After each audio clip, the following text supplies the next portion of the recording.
يا صباح الفل عليكم يا ولاد، عاملين ايه الاخبار؟ ده في يوم قبل ما الشتاء يهل علينا فجأة كده يا ولاد. اليوم ده في الصيف بقى، هو الخريف مش موجود، الخريف اخد اجازة تقريبا السنة دي. كان عندي مانجا فعملتها كده الصبح كده. فانتوا شايفين الشمس كانت حلوة ازاي؟ انتوا شايفين المنظر مع البتاع ده اللي انا كنت جايباه معاكم من رنين؟ حلو قوي يا ولاد، في العصاير وفي الايس كوفي. هو معرفش، هو حلو وشكله حلو ومدي طعم حلو، كل حاجة حلو، مش عارفة ازاي بس هو كده. انا كنت عملت عصير المانجا كده، يعني اللي هو الواحد يفوق بقى كده خلاص. لان والله العظيم اليوم ده كان حر اقسم بالله. مش عارفة،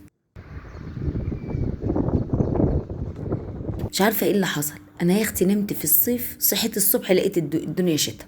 يعني نمت في فصل الصيف، الصبح صحيت في فصل الشتاء. هنا كنت نشر هدوم، عايزه اقول لكم الهوا، بصوا رهيب رهيب رهيب. الهدوم ما كانتش راضيه تثبت على الحبل وبقيت خايفه الهوا يوقع الحبال بالهدوم بكله. لقيت الحمامه دي واقفه لي ليل نهار هنا، يعني الحمامه دي نايمه قايمه على الايه، على السور هنا كده. عايزه احط لها شويه اكل او شويه ميه، مش عارفه.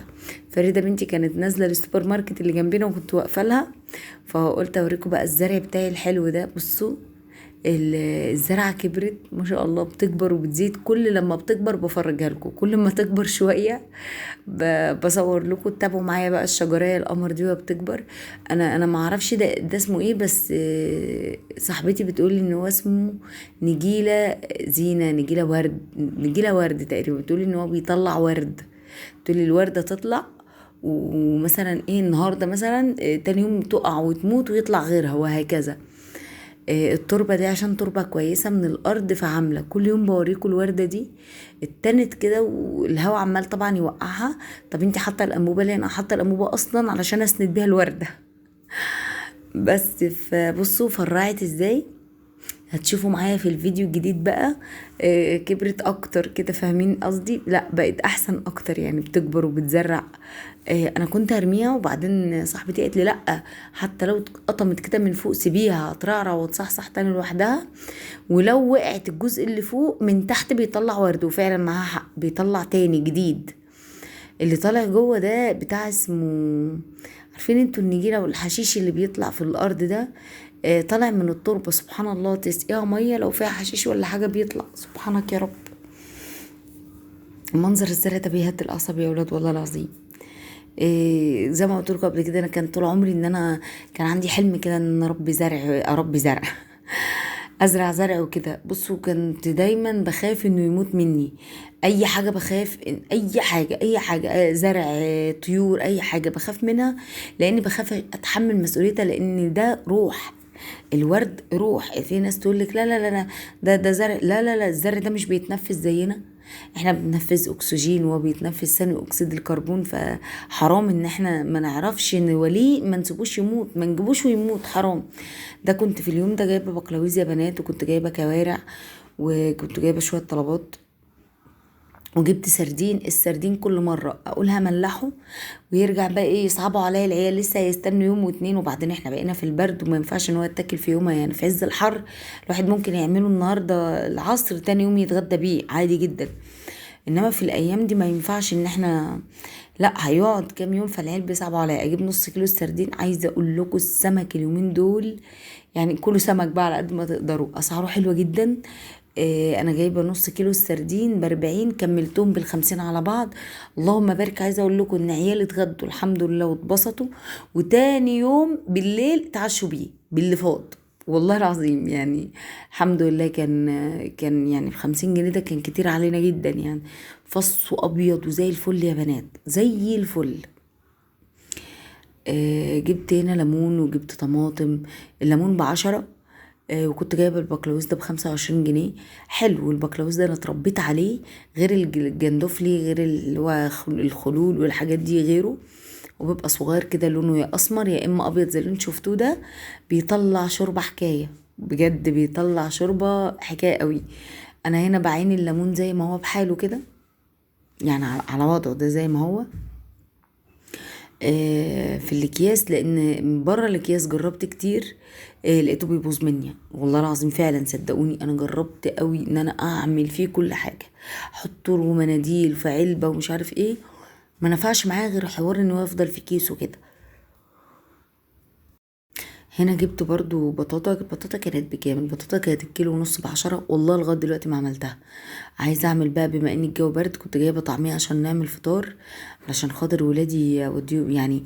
انا عندي ولادي بيروحوا الدرس الساعه 1:30، يعني عمر بيطلع من المدرسه يا حبيبي لو انا عامله فطار زي كده يا دوبك اعمله ساندوتش ياخده في ايده ويمشي بس. ف جبت هنا قتة وجبت خيار وحاجات زي كده، بعمل فطار اكتر فطار مقرب الى قلبي. بتنجان، فلفل مقلي، طماطم، خيارة، مش عارف ايه، خضرة، جرجير، يا سلام بقى، وكوباية الشاي. انا كايمان في ناس بقى بتحب معاهم الجبنة القديمة قوي، وصدقوني بتبقى حلوة. انا كايمان يعني بموت في الفطار ده، بحبه جدا جدا، بيبقى على الصبح كده مع كوباية الشاي، يا سلام، تبقى عظمة والله العظيم. هنا كنت بفضي بقى الخيار والقتة، حطيتهم على بعض. الخيار يا بنات ب10، والقتة ب10 وكام، بكام، 10 وكام، خدتوا بالكم انتوا مهيسة عايزة انام. كيلو وربع ب10 على ما انا فاكرة. بصوا خلينا متفقين، الواحد في الشتاء في الجو ده بيخش السوق قلبه بينشرح والله العظيم.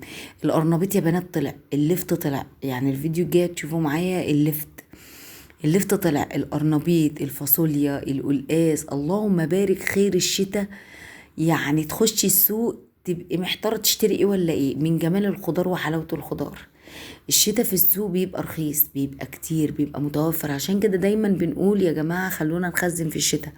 كل حاجة بتبقى موجودة في الشتاء، اغلب اللي موجود في الشتاء مش موجود في الصيف، لان ده اوانه. عايزة اقول لكم ان انا اعرف ناس، يعني انا عندي مرات اخويا مثلا بتجيب البرتقان وبتفرزه، يعني بتفرز البرتقان، مش فاكرة بقى بتعصره ولا بتقطعه مثلا كده وبتعينه في البتاع، بجد يعني فكرة كويسة، وبفكر ان انا اجربها، يعني بحيث ان يبقى عندي ايه للبرتقان في الفريزر. انا بحبه بصراحة، انا عملته قبل كده بس قطعته قطع، عملته معاكم هنا على القناة وقطعته وطلعته بعدها بفترة وعصرته حلو جدا. تحط عليه جزر بيبقى تحفة. وبعدين ده حلو قوي للبرد اللي احنا فيه ده، احنا لحقنا نخش في برد يا ولاد، انا مش عارفة في ايه، بس انا عايزة اقول لكم ان انا وصلت لمرحلة، متتريقوش عليا ان انا لبست روب. والله لبست روب، فاكرين الروب القطيفة يا ولاد؟ والله لبسته اقسم بالله، من كتر ما كنت بردانة. والله بنتغطى باللحاف دلوقتي. يعني احنا النهاردة كام في الشهر؟ والله لا اقول لكم احنا كام، احنا 26، انا بسجل لكم الفيديو ده 26/10، مش عارفه ينزل لكم يوم ايه. يعني ايه المرمطه اللي احنا فيها دي. هنا بقى كان الاستاذ عمر جه، وعمر يعني الله يهديه يا رب، دايما يجيب البسكوت بتاعه عشان اخواته ياكلوا معاه، وانا طبعا امال ايه ادوق. كنت في فتره كنت بحوش لهم بسكوت الشاي واعمل لهم تشيز كيك، كنت اقول له انت عليك تحوش بسكوت الشاي وانا عليا باقي المكونات. ربنا يهديهم يا رب ويهدي ولادكم وولاد المسلمين اجمعين. طبعا هنا كنت بحط له خياره، قال لي لا كان رايح الدرس، فانا عملت له البتاع الاكل بتاعه ياكل وهو ماشي يعني. وجيت اديله خياره قال لي لا انا عايز يا ماما حته قته، فاديته قته، خد دي وخد دي، قال لي لا انا عايز قته بس. الفطار بقى يا بيخش القلب يا ولاد والله. مين فيكم زي كده؟ يعني مين زي فيكم بيحب الفطار الحلو ده زي كده؟ انا بشوف ان الفطار ده في الشتاء بالذات بيدفي ويشبع. يعني حتى انا قلت لكم قبل كده انا دايما بحب اعمل الفطار ده، لانه بيسد فعلا مع ولادي. يعني انا ولادي يخرجوا الساعه 1:30 او 1:20 كده، يخرجوا بيجولي 3:30. وفي ايام ابني مثلا يجي من المدرسة يا حبيبي الساعة 1 مثلا أو 1:10، يا دوبك يعمل اللي بقولكوا عليه ده ويطلع يجري على الدرس. يجي من الدرس الساعة 3:30، يا دوبك يا عيني يخش يغير ويغسل ومش عارف ايه وياخد ويتغدى، ويروح قايم واخد شنطته ورايح درس التاني. فبتبقى يا دوبك يجي من الدرس التاني يقعد يكتب الواجب ويتقلب يا عيني ينام. فبتبقى بجد مرمطة جامدة قوي. طبعا السندوتشات طبعا بالعيش البلدي لما بيبقى جاي سخن كده، يا سلام، يا سلام على رأي ماجدة زكي، بيبقى حاجة تانية يا ولاد. سلام تحطي بقى عود جرجير، والله الله بقى، الله على اللفت، لما تحطي حبة لفت جنب المخلل ده جنب الأكل ده، يعني أكلتي المفضلة. وبعدين بصوا عملت قهوة، عايزه اقول لكم ان انا جبت اللفت زي ما قلت لكم. يا سلام بقى لما اللفت يستوي وتروحي جايبه كرنبايه تكون مكسره كده، مكسره يعني مش بايظه، يعني اقصد ايه الجو اللي يا هي جماعة، مش الجو هتتحشي يعني، وتروحي حاطاه من في ميه اللفت. ما اكتر اقولكوش بقى، حاجات ما انا اقولكوش بحبها على هو الجو الحلاوه الحلو، والجمال. اسمعوا. لا بتبقى متعه تانية بصراحه. ولا شويه قرنبيط على لفت، على شويه جزر، شايفين حطوا الهوا؟ جزر في ميه اللفت هتدوقوا احلى جزر. والقرنبيط والكرنبه طول الشتاء تلاقوا عندي المخلل ده ما بيخلصش، قبل ما يخلص اكون جايبه بجد غيره عشان الجو يلحق حلو، يستوي انتوا السما شكلها متخيلين؟ تحفة تحفة. هنا بقى كنت انا بصوا الحلاوة، خلصت ولميت الغسيل سبحان اللي الله، انا كنت سبحان نشراه. الله. الغسيل يا ولاد والله كنت نشره الغسيل من شدة الهوا، لميته. قسما بالله من شدة الهوا الغسيل نشف ولميته. كنت واقفة، الجو كان عاجبني جدا جدا، الجو كان حلو حلاوة. والسما سبحان من أبدع. السما كان يا ايه ده، لوحة فنية يا ولاد، والله العظيم لوحة فنية. بقول لكم والله من شدة الهوا لميت الغسيل، كنت خايفة يطير. الهوا نشف من الغسيل نشف من شدة الهوا. الشبابيك والبيبان كانت بتخبط في بعض من شدة الهوا عندنا، فاضطريت ان انا طلعت اجري لميته لقيته نشف، والله نشف. متخيلين؟ كان هنا كنت لما قبل الغدا، وانا كنت اصلا ناشره بدري، وبعد كده رحت انا جايه إيه نزلت وبعد كده جيت وخلصت اللي ورايا وهكذا يعني، عشان بس ما تتوهوش مني. هنا بقى كنت حطيت السردين لما دقتلوش بقى لا ملح لا توم وفلفل ولا كل الكلام ده بصراحه. هنا كنت بكلم ولادي وطبعا معصبيني يلا حطيت هنا بقى ايه على البتاع على السردين. حطيت يا ولاد ملح، كمون، كزبره، شطه، كان عندي توم باودر اديته رشه. إيه حطيت ايه تاني؟ اه وعصير ليمون، ايوه كده صح، كمون وفلفل، ايوه كده صح، كمون وملح قصدي. عصرت هنا ليمون، يعني ليمونة حاجة كده يعني، فص اتنين على حسب انتوا بتحبوا ازاي. اصلا انا اعرف ناس بيحطوا ليمون يا ولاد بالتلات اربع ليمونات على السمك. انا مش بتحمل الليمون يعني يبقى زعق قوي في الاكل، مع اني اكل ليمونه بقشرها عادي، لكن ان انا اتحمله في الاكل نفسه مع الاكل ببقى متضرره حبتين يا ولاد. بس هنا بقى خلاص تبلته وسبته على جنب، سبته شويه كده مع نفسه ان هو ايه يتبل كده يشرب من الملح، وطلع مظبوط جدا والله العظيم. بقيت اقول ان انا لو ما عملتلوش فلفل وثوم مع بعض هيطلع دلع، هيطلع فيه، هيطلع عليه، والله العظيم طلع حلو. وكمان اصلا السردين حلو فهو مش محتاج حاجه.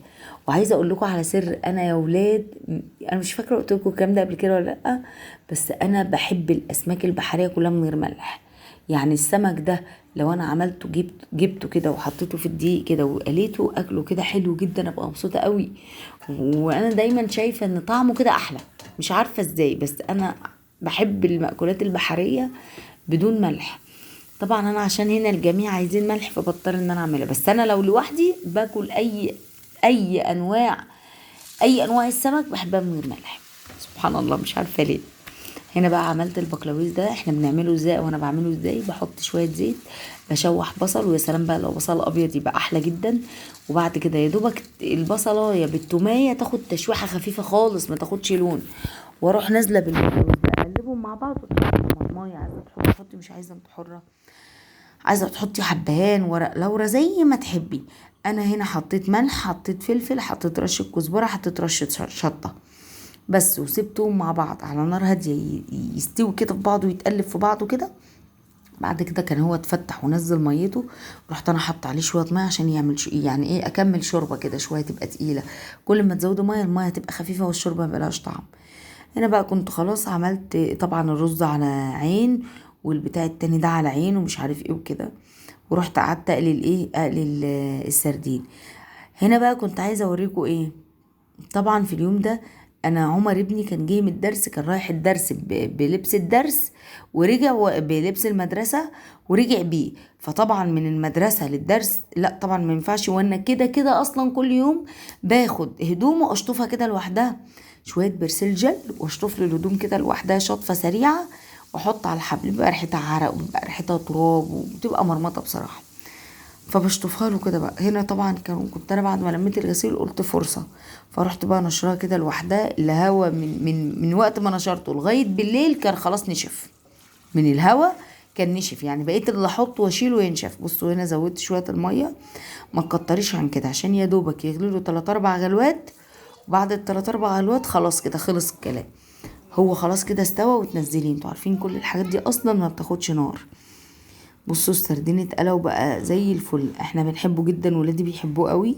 وكمان بيبقى الميزه اللي فيه ان ولادي لما بيجوا يفصصوه وياكلوه بيبقى سهل، حتى لو بلعوا شوكه ولا حاجه مش بتعمل حاجه، غير السمك البلطي او السمك اللي هو زي كده، او الشبار. هنا في اسماعيليه بيقولوا شبار، وفي القاهره بيقولوا بلطي. قليته كانت ريحته حلوه قوي. انا بحب الاسماك اللي اجيبها وتكون حلوه، بتبقى مطلعه ريحه حلوه جدا جدا في البيت. انما السمكه لو وحشه اعوذ بالله بتقلب ريحه البيت، وبيبقى فيها ريحه زفاره وبتمسك في الحيطان، وبتبقى حاجه تقرف بصراحه. بصوا انا عملت ايه، طلعته بقى خلاص ورحت غارفه الاكل. كانوا عيالي يا عيني ماتوا من جوه، كان يومها الجو برد جدا زي ما قلت لكم وهوا، فكانوا صعبانين عليا. اليوم ده كنت ناوي اعمل عيش ومش عارف ايه، بس لا صعبانين عليا، الجو كان ساقع جدا جدا. وطبعا يا عيني عمر كان جاي من الدرس متكتك وجعان، غديتهم على طول.